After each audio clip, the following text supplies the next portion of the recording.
awesome God. Our God is an awesome God. He reigns from heaven above with wisdom, power, and love. Our God is an awesome God. Our God is an awesome God. He reigns from heaven above with wisdom, power, and love. Our God is an awesome God. Our God is an awesome God. He reigns from heaven above with wisdom, power, and love. Our God is an awesome God. Our God is an awesome God.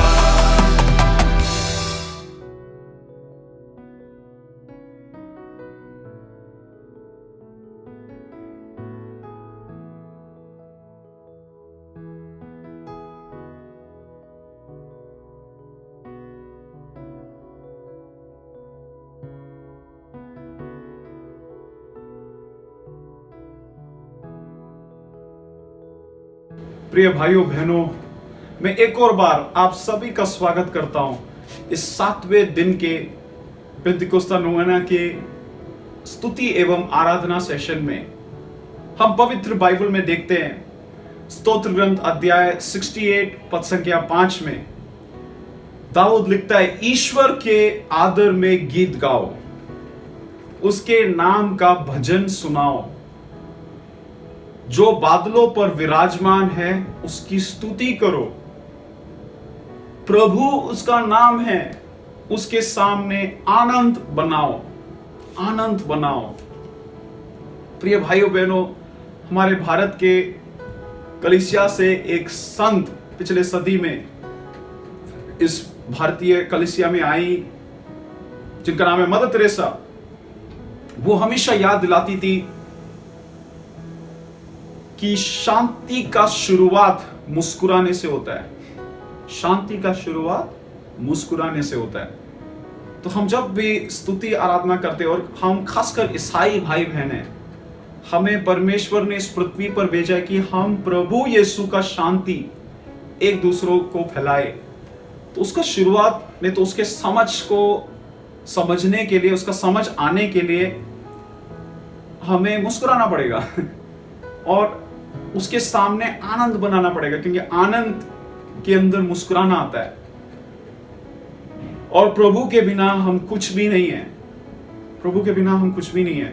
तो आज हम एक और बार एक सादरी गीत गाएंगे हमारे भाई पीएफ के, जिन्होंने तोरे बिना यीशु गाया है और बहुत हिट हुआ है ये गाना। तो वही गीत गाएंगे पूरे डेविड साहब बैंड के साथ, और हम प्रभु की स्तुति करेंगे और प्रभु को बोलेंगे, प्रभु तेरे बिना हम कुछ भी नहीं है। हम मुस्कुराते हुए गाएंगे जिससे हमें शांति का अनुभव हो और इससे हम दुनिया को बदल पाए। आइए हम सब मिलकर गाते हैं तोरे बिना।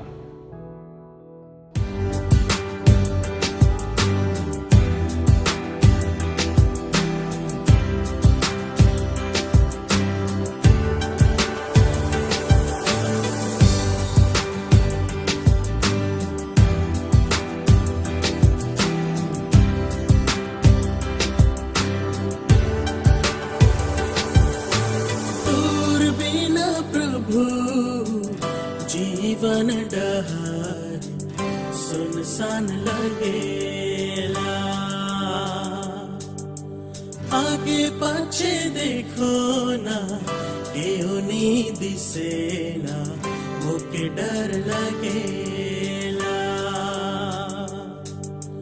तोर बिना प्रभु जीवन डहर सुनसान लगेला,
के मिले कौन बटे जाबू मैं पता नहीं लगे हिटते गोटा काया गत ठाके तू ही मोर सहारा बन जा प्रभु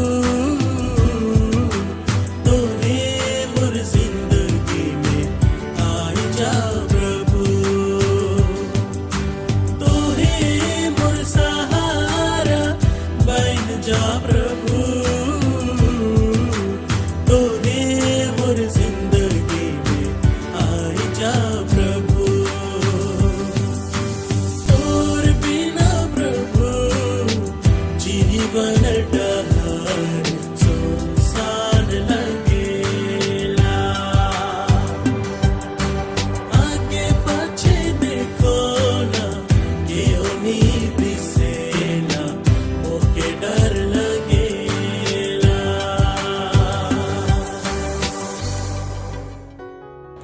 प्रिय भाइयों बहनों, आइए हम अपने दोनों हाथों को प्रभु की ओर उठाएंगे और प्रभु की स्तुति करेंगे। हालेलुया। प्रभु यीशु तेरी स्तुति हो, प्रभु यीशु तेरी आराधना हो, पिता परमेश्वर तेरी स्तुति हो, पिता परमेश्वर तेरी आराधना हो। हम तेरी सृष्टि सदैव तेरी स्तुति करना चाहते हैं। तू हमारा सब कुछ है, तू हमारा चरवाहा है, तू हमारा जीवन है। आप पवित्र आत्मा मुझे एक नए पेंतिकोस्ता से भर। आप पवित्र आत्मा मैं अन्य भाषा के वरदान पा पाऊं, मैं तेरे नाम में भविष्यवाणी कर पाऊं, मैं तेरे नाम में चंगाई कर पाऊं, मैं तेरे नाम में छुटकारा कर पाऊं। आप पवित्र आत्मा तू मेरा मंत्री है, तू मेरा सब कुछ है, तू मेरा सच्चा दोस्त है। Hallelujah, hallelujah. आइए क्षण हम प्रभु की आराधना करेंगे, ये गीत गाएंगे जो कि हमारे भाई लोग यीशुआ मिनिस्ट्रीज मुंबई के जो है उन्होंने लिखा, यीशु नाम, यीशु नाम। प्रिय भाइयों बहनों, यीशु नाम में सचमुच है चंगाई, यीशु नाम में सचमुच है रिहाई, यीशु नाम में है भलाई। और हम सब मिलकर प्रभु यीशु को इस क्षण सभी स्वर्गदूतों संग, सभी संतों संग आइए हम प्रभु यीशु की आराधना करते हैं। यीशु नाम, यीशु नाम, यीशु नाम।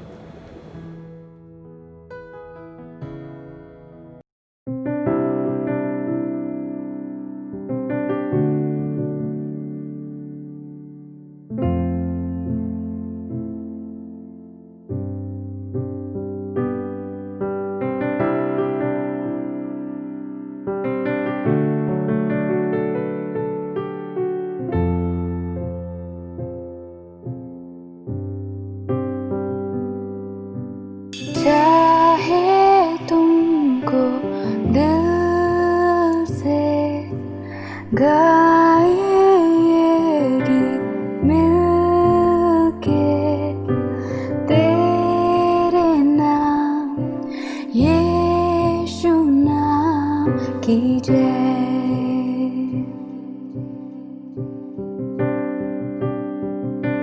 चाहे तुमको दिल से गाए ये गीत मिलके तेरे नाम यीशु नाम की जय।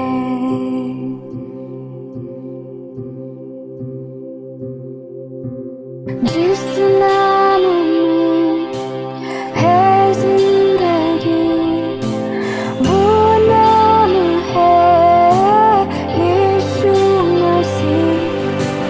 जिस नाम में है बंदगी वो नाम है यीशु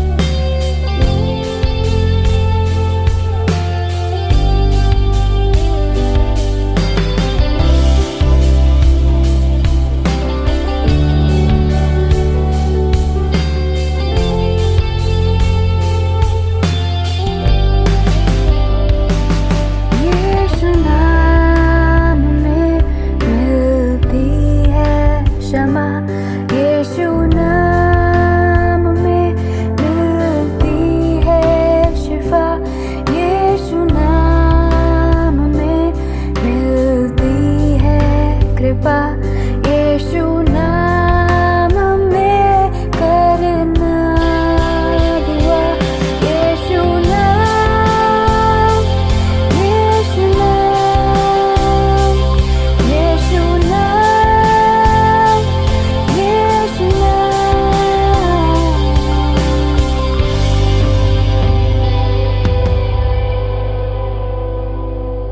यीशु नाम, यीशु नाम, यीशु नाम, यीशु नाम, यीशु नाम की जय, यीशु नाम, यीशु नाम, यीशु नाम, यीशु नाम, यीशु नाम, यीशु नाम की जय, यीशु नाम, यीशु नाम, यीशु नाम, यीशु नाम, यीशु नाम, यीशु नाम की जय, यीशु नाम, यीशु नाम, यीशु नाम, यीशु नाम, यीशु नाम, यीशु नाम की जय।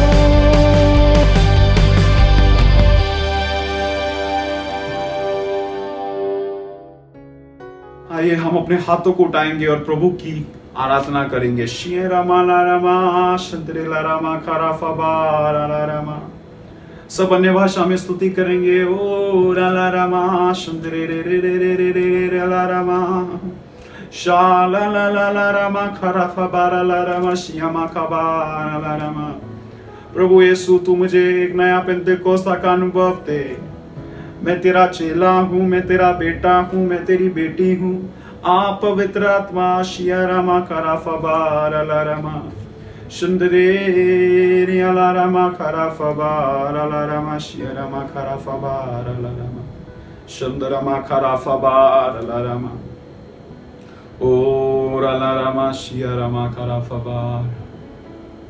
आए अब हम प्रभु यीशु के और पवित्र आत्मा के मीठे मधुर आवाज को सुनेंगे और हम पवित्र वचन सुनने के लिए अपने हृदयों को, विचारों को समर्पित करेंगे पवित्र आत्मा के हाथ में। और हम सब मुस्कुराते हुए मुकुट के साथ क्रूस का चिन्ह लगाएंगे। पिता, पुत्र, पवित्र आत्मा के नाम पर आमीन।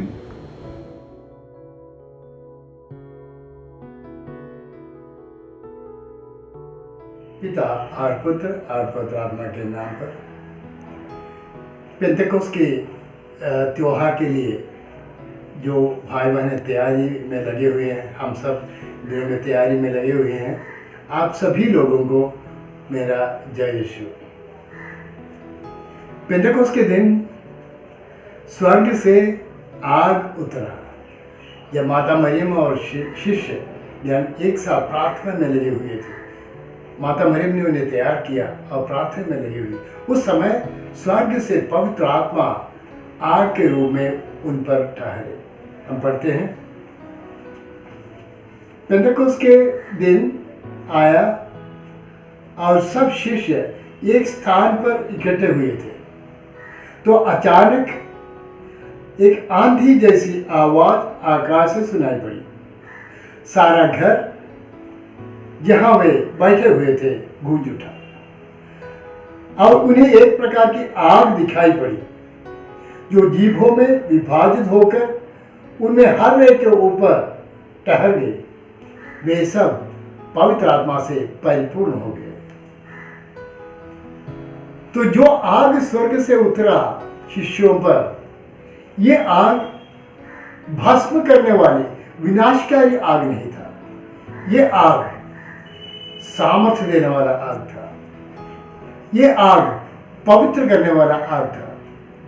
और वो उस आग के द्वारा शिष्य, प्रेरितगण, सभी लोग पवित्र आत्मा से परिपूर्ण होकर स्तुति करने लगे और पेतरुस बड़े जोश के साथ, उत्साह के साथ, सामर्थ्य के साथ वचन की घोषणा करने लगे। ये पवित्र आत्मा जो शिष्यों में आकर उतरे और उसकी सामर्थ्य से सभी लोग वे सब वचन की घोषणा करने लगे और प्रार्थना करने लगे। वही आग इस युग में भी क्रियाशील है।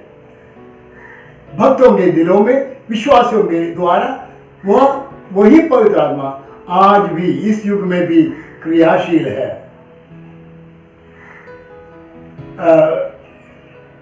एक्लीसिया नासिया, एशिया में कलीसिया, में सन जॉन पॉल II ये कहते हैं, that a fire can be lit only by something that's itself on fire. आग सुलगाने के लिए ये होना चाहिए कि कोई भी व्यक्ति स्वयं प्रज्वलित हो। जो स्वयं प्रज्वलित है वही दूसरों में को प्रज्वलित कर सकता है। यह बहुत बड़ी सच्चाई है। और करिश्माई नवनीकरण के द्वारा यही संसार भर में चल रहा था। करिश्माई नवनीकरण के द्वारा एक दिल से दूसरे दिल तक ये आग फैलता जा रहा था संसार भर में। और हमारे देश में भी, हमारे भारत में विशेषकर ये करिश्माई नवनीकरण का असर बहुत जोरदार असर हुआ, जहाँ पर मिशनरी कार्य चल रहा है।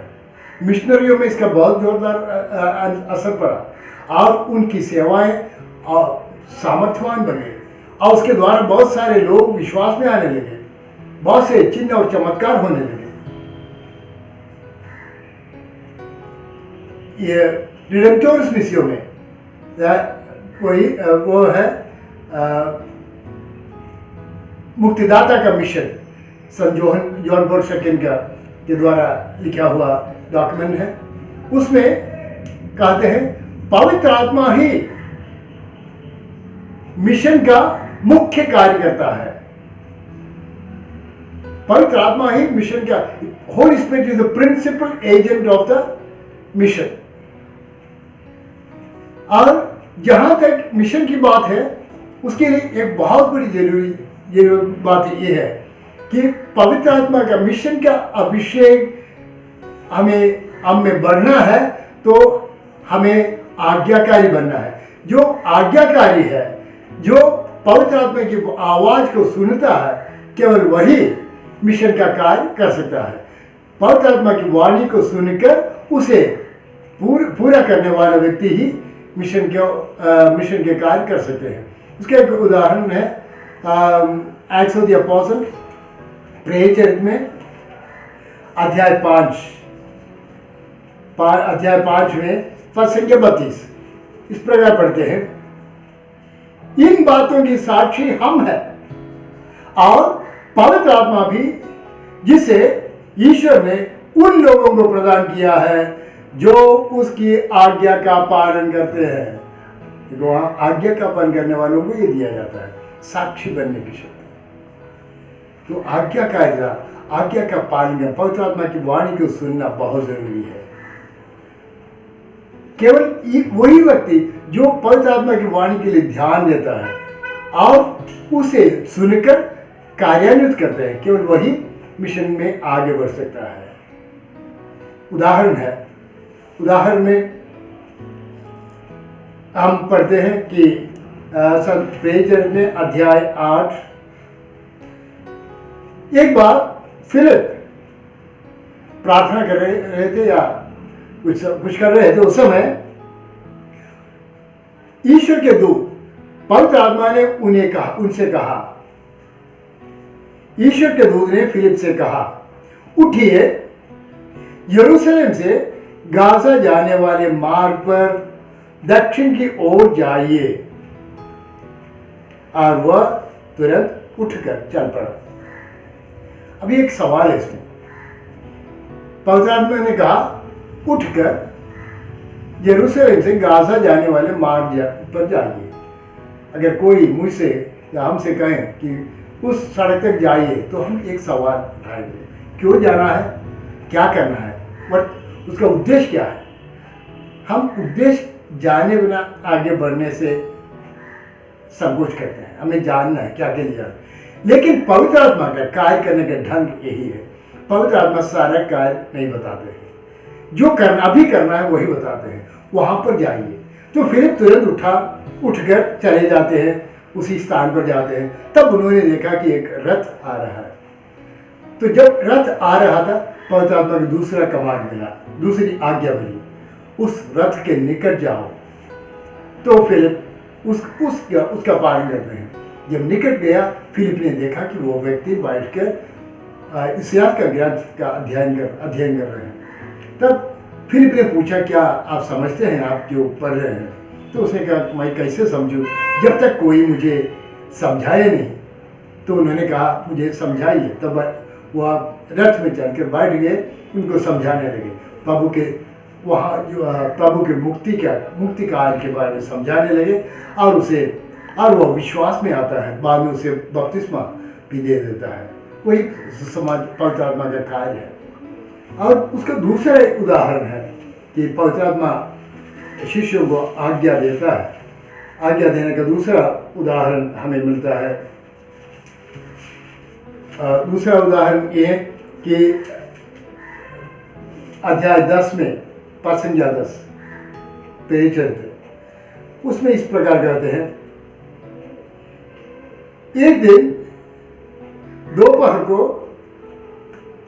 लगभग दोपहर को छत पर पेतरुस प्रार्थना करने लगा। तब उन्हें भूख लगी और भोजन करने की इच्छा हो गई। तब उसे अचानक एक दर्शन मिला कि स्वर्ग से एक बहुत बड़ी चादर, उसमें हर प्रकार के जानवर है, और एक आवाज सुनाई पड़ी, मारो और खाओ। और पेतरुस ने कहा, नहीं, मैं कोई भी अशुद्ध जानवर को कभी नहीं खाया है। और इसके द्वारा और उसके बाद ईश्वर कहते हैं, जिसे मैंने पवित्र किया है उसे तुम क्यों अशुद्ध कहते हो। उसे अशुद्ध करना नहीं चाहिए। तो इसके द्वारा पेतरुस को, इस दर्शन के द्वारा पेतरुस को पवित्र आत्मा एक शिक्षा दे रहे हैं। पेतरुस जो यहूदी है, वह यहूदियों के नियम के अनुसार यहूदियों को गैर यहूदियों से कोई संपर्क नहीं, कभी जाएगा नहीं, उनके साथ रहेगा नहीं, उसके साथ खाएगा नहीं, तो कोई संपर्क नहीं, संपर्क करना मना है। इसलिए गैर यहूदियों के पास जाने से पेतरुस संकोच करता है। इसलिए पवित्र आत्मा इस दर्शन के द्वारा उन्हें सिखाते हैं कि संकोच नहीं करना है। और इसके बाद उसी में पद संख्या 20 में कहते हैं, पद संख्या 9 में कहते हैं, पवित्र आत्मा पेतरुस कहते हैं, देखो 2 आदमी तुम्हें ढूंढ रहे हैं, तुम जल्दी नीचे उतरो, बेखट के उनके साथ चले जाओ, क्योंकि उन्हें मैंने भेजा है। He's a principal agent, he's the boss. Holy Spirit is a commander in chief. मैंने भेजा है, तो संकोच किए बिना चले जाओ, और आज्ञा दे रहे हैं। और वह पेतरुस उस आज्ञा का पालन करते हैं। और उसी प्रकार बहुत से उदाहरण है। इसके और अध्याय 13 में भी है। अध्याय 13 में अध्याय 13 में है, कहते हैं, जब किसी दिन शिष्य लोग मिलकर उपवास और प्रार्थना कर रहे थे, उसी दिन पवित्र आत्मा ने उनसे कहा, मैंने बारनबास तथा साउल को एक विशेष कार्य के लिए निर्दिष्ट किया है, उन्हें उसके लिए अलग कर दो। Holy Spirit is a principal agent, he is the boss, he is a commander in chief। तो कहते हैं, जिस कार्य के लिए मैंने उसे लगा, उसके लिए तुम उसे अलग करो। So that's a Holy Spirit is the principal agent of the mission। Mission को आगे बढ़ाने का काम एक काम पवित्र आत्मा का है। पवित्र आत्मा ही आगे बढ़ाता है। उतना ही नहीं, पवित्र आत्मा ही कभी कभी उस स्थान को भी चुनता है, कहाँ जाना है, कहाँ नहीं जाना है। अध्याय 16 में हम पढ़ते हैं, पौलुस और उनके साथी वो लोग एशिया में आकर सुसमाचार के सुनाना चाहा, और पवित्र आत्मा ने उन्हें रोक दिया। एशिया जाने से मना किया। और उसके बाद वे उनको पता नहीं कहाँ जाना है, रास्ते में उनको रोक दिया और वे वहाँ से उन्होंने फ्रिगिया और गलातिया का दौरा कर मुसिया के प्रांतों सीमांतों में पहुंचकर बेथुनिया जाने की तैयार कर रहे थे। यीशु की आत्मा ने उन्हें अनुमति नहीं दी, इसलिए वे मुसिया पार कर त्रोआस आए। वहां रात को पौलुस को एक दिव्य दर्शन मिला। एक मकेदोनिया से एक व्यक्ति उनके सामने खड़ा होकर यह अनुरोध कर रहा था, आप समुद्र पार कर मकेदोनिया आइए, हमारी सहायता कीजिए। तो पवित्र आत्मा ही लोगों को तैयार करता है, स्थान को चुनता है और दूसरे रास्ते पर जाने से रोकता भी है। पवित्र आत्मा ही सब इसका सुसमाचार के प्रचार का बोझ है। आइए हम उस पवित्र आत्मा की शक्ति के लिए प्रार्थना करें। पवित्र आत्मा से परिपूर्ण होकर हम एक प्रेरिताई कार्य करें। और सन जॉन पॉल सेकंड कहते हैं, उनकी विशेष शिक्षा है रिडेम्पटोरिस मिसियो में कहते हैं, जब संसार में इतने सारे लोग जिनका उद्धार यीशु के पवित्र लहू के द्वारा हुआ है, वे अभी भी ईश्वर के प्रेम के बारे में अज्ञान में पड़ा हुआ है, तब हम जो विश्वासी है कैसे आलसी होकर जी सकता है। हमें सुसमाचार देने का कर्तव्य है। हर एक बपतिस्मा स्वीकार किए हुए हर एक व्यक्ति एक मिशनरी है।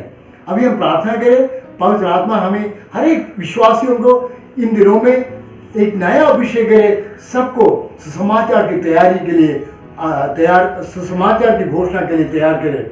ये पवित्र आत्मा हम सबों पर आइए, हमारे दिलों को भी उस प्रेम से प्रज्वलित कर हमें सामर्थ्य और हिम्मत प्रदान कर, सभी विश्वासियों को सामर्थ्य और हिम्मत प्रदान कर कि वे सब तेरे सुसमाचार के साक्षी बन सके। हमें कृपा प्रदान कर, सारी दुनिया को नया बना दे। हम ये प्रार्थना करते हैं प्रभु यीशु के द्वारा, पिता, पुत्र और पवित्र आत्मा के नाम पर, आमीन।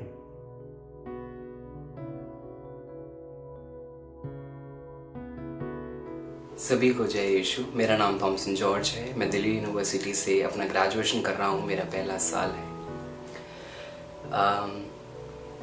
2017 में जब मैं 10वीं कक्षा में था, तो जो प्री बोर्ड एग्ज़ाम्स होते हैं, मतलब बोर्ड एग्ज़ाम से पहले वाले एग्ज़ाम्स, उसमें मैं बहुत ही कम नंबर से पास हुआ कह नहीं सकते, क्योंकि इंग्लिश को छोड़ के बाकी चारों सब्जेक्ट में या तो मैं जस्ट पास हुआ था या तो फेल हो गया था। तो वो रिज़ल्ट देख के मेरे टीचर्स ने मेरे मम्मी पापा को स्कूल में बुलाया और उनसे एक डॉक्यूमेंट साइन करवाया बोल के कि अगर आपका बच्चा बोर्ड एग्ज़ाम में फेल होता है तो आप लोग खुद ही इसको स्कूल से निकाल देंगे।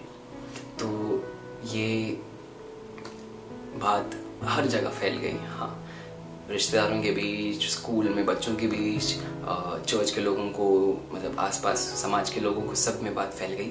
क्योंकि मैं हमेशा स्कूल में आगे रहता था हर एक्टिविटीज़ में, पढ़ाई में इतना नहीं, बिल्कुल नहीं। अब तो पता चल ही गया होगा, चाहे वो म्यूज़िक हो चाहे ड्रामा हो, मैं सब में आगे रहता था। तो सब में ये बात फैल गई और सब लोग ऐसे बातें करने लगे कि हाँ इसको ऐसा क्यों है, हाँ ये तो मतलब हमेशा आगे रहता था एक्टिविटीज़ में, इसको क्या हो गया। रिश्तेदार बोलने लगे कि बच्चा हाथ से बिगड़ रहा है, मतलब बच्चा हाथ से निकल रहा है वगैरह वगैरह, ऐसे बहुत कुछ अलग अलग लोग बोलने लगे। ठीक, मैंने सहन लिया। लेकिन सबसे बुरा तो तब लगा जब खुद मम्मी पापा ने मेरे बड़े भाई से, जो कि मेरे से 6 साल बड़ा है, मेरे ही स्कूल में था, उससे मेरी तुलना करना शुरू कर दी, अनजाने में ही सही। लेकिन वो कहते थे कि तेरा भाई तो ऐसे नहीं था, तेरा भाई भी एक्टिविटीज़ में था, वो भी लेकिन पढ़ाई भी करता था। तो ये सब सुन के फिर एकदम ही मेरा आत्मविश्वास पूरी तरीके से गिर गया। फिर मैंने कैसे भी करके बोर्ड एग्ज़ाम मैंने ठीक नंबरों से पास हो गया मैं। और उसके बाद 11th स्टैंडर्ड पे मैंने इतना तो ये ठान लिया था कि अब तो बिल्कुल नहीं पढ़ना। मतलब क्या ही बोलूँ, क्या सोचा था उस समय मैंने। बिल्कुल नहीं पढ़ना, अब मैं सिर्फ एक्टिविटीज़ में ध्यान दूंगा, ज़िंदगी में कुछ ना कुछ करके गाना गा के एक्टिंग करके कुछ ना कुछ निकल जाएगा मेरा। तो मैं फुल ऑन हर एक्टिविटीज़ में पार्ट लेने लगा। लेकिन उस समय मेरे मन में एक घमंड आ गया था कि मैं जो भी करूँगा सबसे बेस्ट करता हूँ, मैं खुद करता हूँ, मेरी मतलब मैं बहुत करने लगा। और इस घमंड के कारण मैं जो भी एक्टिविटीज़ में मैं जब जीतता था उन सब में मैं हारने लगा। मैं कैसे बताऊँ मैं क्या महसूस करता था उस समय। पढ़ाई अच्छी नहीं जाती थी पहले से ही, अब और बेकार जा रही है। फिर एक्टिविटीज़ में सब में हारने लगा, कुछ सही नहीं जा रहा था। उस समय मेरे म्यूज़िक टीचर सुबिन जॉय जो कि कैथलिक करिश्मा नवीनकरण के यूथ विंग YU4C के उस समय के कोऑर्डिनेटर थे। उन्होंने मेरे को बुलाया कि थॉमसन तुम हमारे लिए ड्रम्स बजाओगे, क्योंकि मैं स्कूल में ड्रम्स बजाता था और वो मेरे को जानते थे। तो मैंने बोला ठीक है। फिर मैं अलग अलग 1-2 चर्चेस में गया, सहारनपुर भी गया मैं इन टीम के साथ ड्रम्स बजाने। तो उसके बाद भी मैंने प्रभु को नहीं जाना, मैं बस उनके लिए काम करता था। लेकिन मैं किसके लिए काम करता था मैं ऐसे नहीं जानता। मैं सुबिन सर मेरे म्यूज़िक टीचर ने बोला हाँ मैं करूँगा, मेरे मन में सिर्फ यही था। लेकिन फिर 1-2 महीने के बाद अजन जोसेफ जो अभी के कैथलिक करिश्मा नवीनकरण के यूथ कोऑर्डिनेटर हैं, उन्होंने मेरे को एक रिट्रीट के बारे में बताया जो कि जीवन ज्योति आश्रम में हो रहा था। सभी यूथ के लिए था वो स्पेशली। मैं उधर गया तो वहाँ के ब्रदर ने प्रचार करते वक्त ये चुनौती रख दी सबके सामने कि अगर तुम प्रभु यीशु के प्यार को अनुभव करना चाहते हो तो इसी क्षण तुम प्रभु यीशु को पुकारोगे तो वो तुम्हारे हृदय में आएंगे। तो मैं ठहरा ढीठ, मैंने भी चुनौती को मंजूर कर लिया। मैं भी हालेलुया हालेलुया पूरे ताकत से, शारीरिक ताकत से मैं प्रभु यीशु का नाम जपने लगा। लेकिन उस समय मैंने एक चीज़ महसूस किया कि कहीं से देख देख के मैंने हालेलुया बोलना तो सीख लिया, लेकिन मुझे उसका मतलब नहीं पता था। मैं फिर भी पूरी कोशिश करते रहा। लेकिन ब्रदर ने माइक पे बोला कि कुछ लोग यहाँ पे ऐसे हैं जो प्रार्थना करना चाहते हैं लेकिन वो कर नहीं पा रहे। तो वो लोग अपने हृदय के सभी दरवाज़ों को खोल दो और अपने आप को पूरी तरह समर्पित करते हुए प्रार्थना करो। मैंने अपने दिल के सारे दरवाजे खोल दिए और अपने आप को समर्पित करते हुए प्रार्थना करना शुरू कर दिया। फिर जब ब्रदर आशीर्वाद देने आए, जैसे उन्होंने मेरे माथे पे हाथ रखा, मैं उसी क्षण में नीचे गिर गया। मुझे एक ताकत का अनुभव हुआ जो कि मैं आपको शब्दों द्वारा मैं बता नहीं सकता। मैं खड़े होने की कोशिश की मैंने, लेकिन मेरे आंखों से आंसू निकलने लगे। मैं रोना नहीं चाहता था लेकिन मेरे आंखों से आंसू आ रहे थे। प्रिय भाइयों बहनों, पश्चाताप के आंसू थे, खुशी के आंसू थे कि प्रभु यीशु ने मुझे छुआ। फिर उसके बाद से मेरे अंदर एक अलग ही ताकत थी। कुछ 1 महीने बाद मैंने एक और रिट्रीट में पार्ट लिया जिसमें आराधना के समय पे जो ब्रदर आराधना करवा रहे थे, उन्होंने बोला कि अगर तुम्हारे दिल में कुछ भी ऐसी बात है जो तुम्हें परेशान कर रही है, तुम प्रभु यीशु को वो बात बता दो और फिर तुम्हें प्रभु की शांति महसूस होगी। तो मैंने प्रभु यीशु से कहा, प्रभु यीशु मैंने अभी 11th के एग्ज़ाम्स लिखे हैं, आपको मालूम है मैंने पूरे साल कुछ पढ़ाई नहीं करा, यहाँ पे क्या होगा, पास होगा फेल होगा मुझे कुछ नहीं पता, लेकिन इस बार मुझे अपने लिए नहीं मेरे मम्मी पापा के लिए मुझे पास करवा दो, क्योंकि मुझे और उनका नाम खराब नहीं करना। और जैसे ही मैंने ये प्रार्थना की, मेरे अंदर बहुत ही एकदम गहरी शांति मैंने महसूस की जो कि मैंने पहले कभी महसूस नहीं की थी। फिर 1 हफ्ते बाद रिज़ल्ट आया। 11th में स्कूल वाले जानबूझ के फेल करवाते हैं ताकि 12th का रिज़ल्ट ख़राब ना हो। तो 11th में मेरे क्लास में 18 बच्चे फेल हुए, 22-20 बच्चों का कुछ रीटेस्ट आया। लेकिन प्रभु की कृपा, प्रभु की दया, क्या बोलूँ पता नहीं, लेकिन मैं पास हो गया। तो मैंने उसी क्षण ठान लिया था कि 12वीं के एग्ज़ाम में ऐसे मैं कुछ होने नहीं दूंगा। और फिर जैसे ही मैं 12वीं में घुसा, मैं फिर भी एक्टिविटीज़ में गया और फिर ऐसे जीता जैसे किसी ने देखा ही ना हो।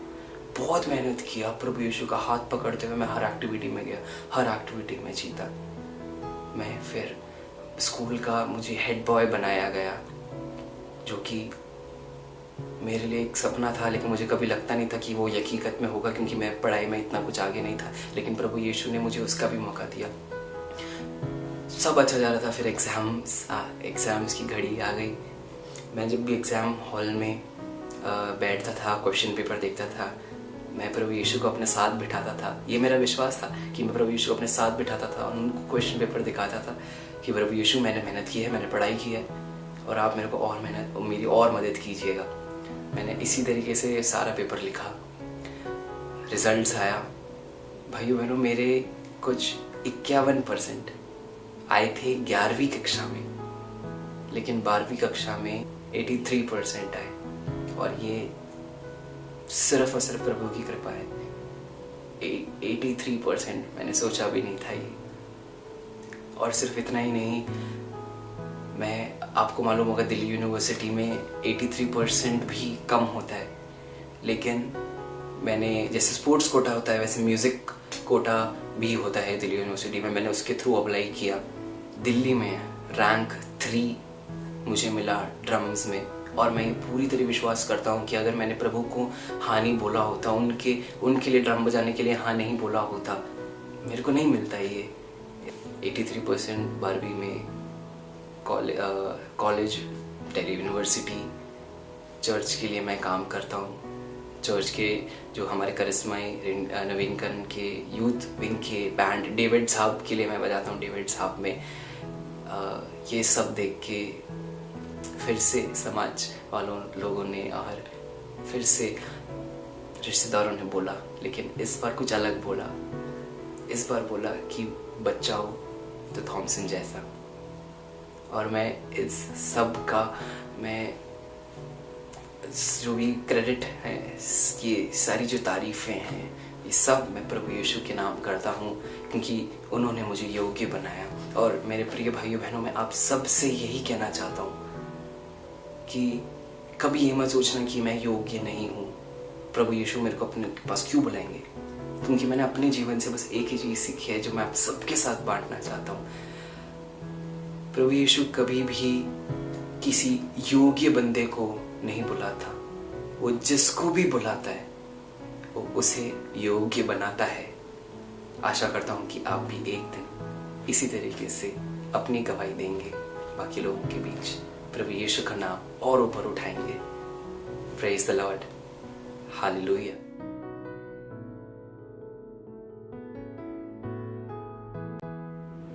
क्रूस का चिन्ह। पिता और पुत्र और पवित्र आत्मा के नाम पर आमीन। तू हमें चंगा करता, संजीवनी जल से तृप्त करता और हमारे पापों का बोझ उठाता है। आज हम परामर्श करने के वरदान के लिए प्रार्थना करें कि सही गलत के उचित ज्ञान के साथ एक सच्चे क्रिस्तीय के भांति अपना जीवन हम व्यतीत कर सकें। हम प्रार्थना करें। हे परामर्श दाता आत्मा, हमारी सभी प्रकार से सहायता कर और हमारा मार्गदर्शन कर कि हम हमेशा पवित्रता में बने रहें। हमें हमारी बुराइयों से मुक्त कर और हमें ईश पिता के वचनों पर चलना सिखा। यह हम प्रार्थना करते हैं हमारे प्रभु यीशु क्रिस्त के द्वारा, आमीन। हे पिता हमारे जो स्वर्ग में है, तेरा नाम पवित्र किया जावे, तेरा राज आवे, तेरी इच्छा जैसे स्वर्ग में है वैसे ही इस पृथ्वी पर भी पूरी हो।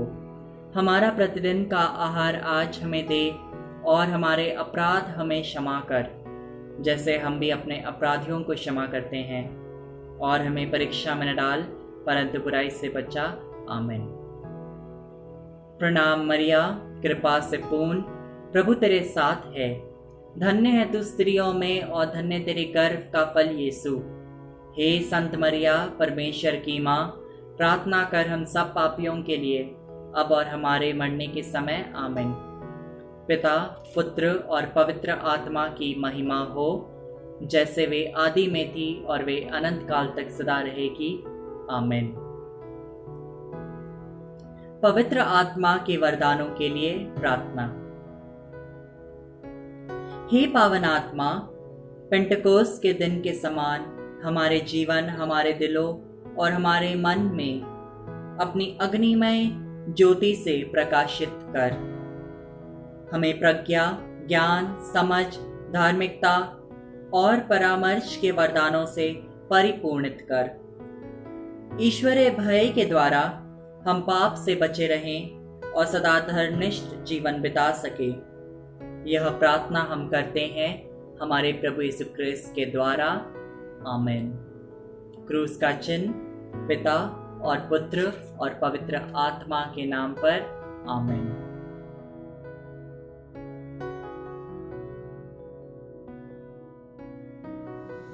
तूने कहा, मैं अंतिम दिनों सब शरीरधारियों पर अपना आत्मा उतारूंगा। आज मैं अपनी संपूर्ण कलीसिया के साथ मिलकर, सभी विश्वासी भाई बहनों के साथ मिलकर ये प्रार्थना करती हूँ प्रभु कि आप अपना स्वर्ग का द्वार खोल दीजिए और पवित्र आत्मा ईश्वर को हम पर भेज दीजिए। हमारी सारी कलीसिया में, हमारे परिवारों में, हमारे समाज और हमारे भारत देश, सारे संसार में पवित्र आत्मा को भेज दीजिए। पवित्र आत्मा ईश्वर हम पर आ जाइए, हम में आके भर जाइए और सारे जग को एक नवीन रूप दे दीजिए, सब कुछ नया बना दीजिए। हम प्रभु यीशु के नाम में ये प्रार्थना करते हैं। Hallelujah, hallelujah, hallelujah. में प्रिय माता पिता, भाइयों एवं बहनों, पेंटेकोस्ट नोवीना में सहृदय भाग लेने के लिए आप सबों का धन्यवाद एवं आभार। कल हम एक नए जोश और नए उमंग के साथ, नए वक्ता, नए साक्ष्य और मधुर गीतों के साथ दोबारा उपस्थित होंगे। आशा करती हूँ कि आप कल फिर हमसे जुड़ेंगे और इस पेंटेकोस्ट नोवीना में भाग लेंगे। आपसे अनुरोध है कि आप हमारे YouTube चैनल को सब्सक्राइब करें और इस वीडियो को अपने परिवारजनों और दोस्तों के साथ शेयर करें। ईश्वर आपको आशीष प्रदान करे। God bless.